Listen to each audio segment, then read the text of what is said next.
स्वामीनारायण हरे, स्वामीनारायण हरे। वचनामृत श्री गडडा अंत्य प्रकरण का 18वां, वासना की जीर्णता।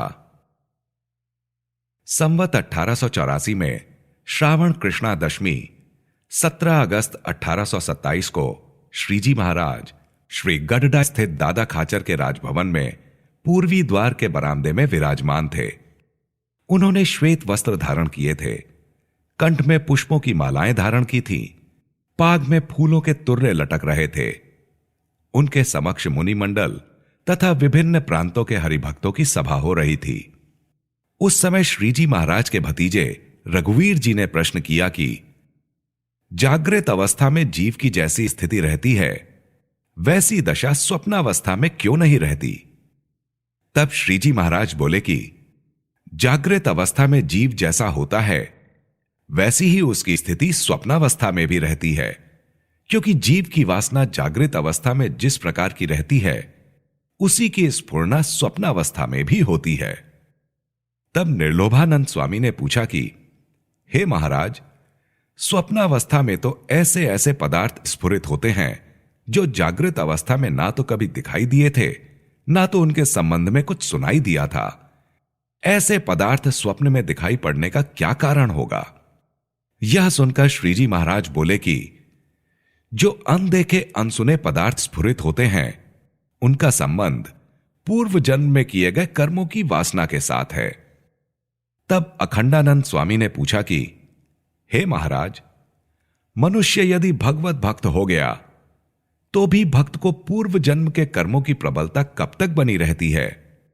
श्रीजी महाराज बोले कि इस जीव को जब सत्पुरुष की संगत होती है, तब वह जैसे जैसे उनका सत्संग करता जाता है, वैसे वैसे पूर्व कर्म संबंधित वासना क्षीण होती जाती है।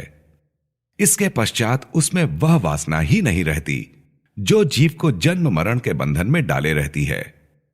जिस प्रकार 3-4 वर्ष पुराना धान खाया तो जा सकता है, किंतु उसे यदि बोया जाए तो वह उग नहीं सकता, वैसे ही पूर्व कर्म संबंधी वासना जब जीर्ण हो जाती है, तब उसमें जीव को जन्म मरण के बंधन में डालने की क्षमता ही नहीं रहने पाती। तब कोई यह पूछे कि जीव की वासना जीर्ण हो गई, यह कैसे ज्ञात हो सकता है? तो यह दृष्टांत सुनिए। जब तक योद्धाओं के 2 दल ढाल तलवारें लेकर आमने सामने लड़ते हैं, उस समय यदि कोई किसी से पराजित नहीं होता, तब तक स्पष्ट है कि दोनों दलों का बल बराबर समान दर्जे का है। किंतु उनमें से किसी एक दल के एक योद्धा का भी पैर पीछे हटता दिखाई दिया, तब उस दल को पराजित ही समझा जाएगा।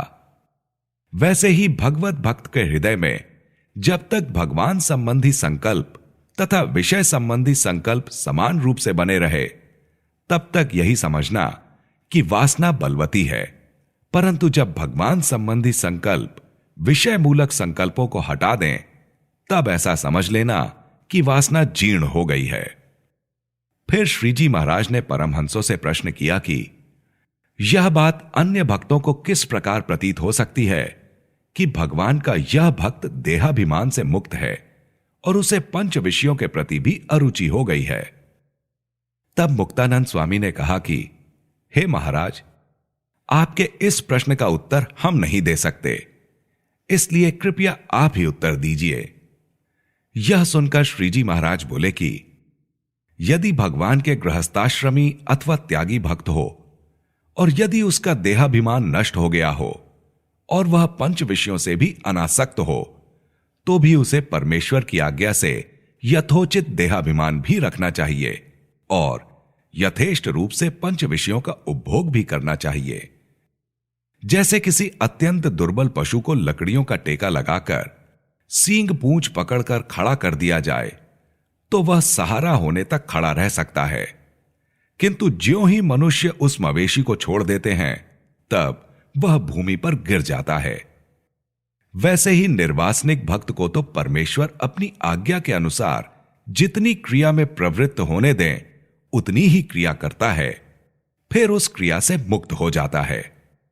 जैसे किसी पुरुष के हाथों में तीर कमान हो और वह जब तक उसे खींचता रहेगा, तब तक यह धनुष तना रहेगा, परंतु अगर उसने धनुष खींचने में शिथिलता दिखाई तो वह ढीला पड़ जाएगा।